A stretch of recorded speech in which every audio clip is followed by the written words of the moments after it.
Hey there everyone, it's Dan Wardrope here from Flexxable. I wanted to talk to you today about a student of mine who was asking me advice basically on how we should get charged on a performance basis. So the client in particular he was talking about, I think, is spending $40,000 a month on lead generation for his education style courses. And I think that person is turning over, that client is turning over about 150 grand from that 40 grand ad spend, which is, pretty nice margin. Obviously that doesn't include overheads and everything else that he's got going on. Who knows what that's like. But anyway, that's beside the point. My student was asking me, how should I charge this client on a performance basis? And I think what he'd already negotiated is to be paid upfront for any kind of setup costs and work that needs to be done, which is great. But he was asking me, what do I do? How do I charge for anything above and beyond that setup fee? How can I get paid what I'm worth? How can I get paid on performance?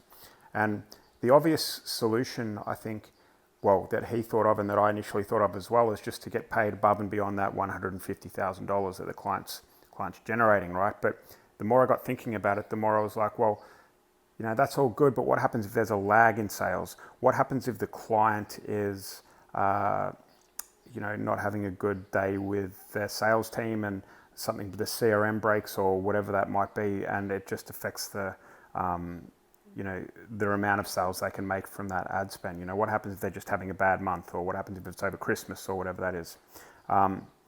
So it got me thinking about the ways that we charge some of our clients, and it's much kind of further up the chain. So I dug a little bit deeper, and I found out that they generate the majority of their leads from like an ebook kind of resource guide that the consumer downloads, and then they're converted by an autoresponder sequence and also over the phone. Okay, so I was kind of like, probably the best way to do this is to figure out from that $40,000 ad spend, how many downloads of these resource guides has there been over the past month, and how many sales have come from the autoresponder sequence, and how many sales have come direct, i.e. from I think there's also a way for the consumer to buy direct from the landing page, but majority were coming from the autoresponder sequence in the sales team.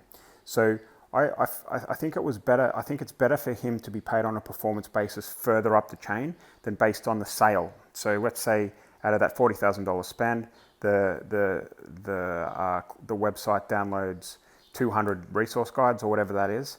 If he can, with the same spend, if he can get up to 300, then that should automatically, those extra 100 downloads should turn into a certain amount of extra sales, and he should be paid on that uplift of those resource guide downloads. And the split would be 50% above and beyond what the client was getting paid, that 150 grand. So let's say that extra 100 downloads is forecast to generate an extra $50,000 in revenue. He should be split 50% of that revenue, because it's above and beyond what the client is already getting for the ad spend they already have. All right, so my advice in situations like this is to just look a little bit further up the funnel to see if there's a way you can get paid with more certainty and faster, because sometimes the lag in sales and everything that goes on there can really affect payouts, and there's arguments and all sorts of messy stuff. So keep it as simple as you can on a performance basis. I hope that helps. I'll see you in the next video.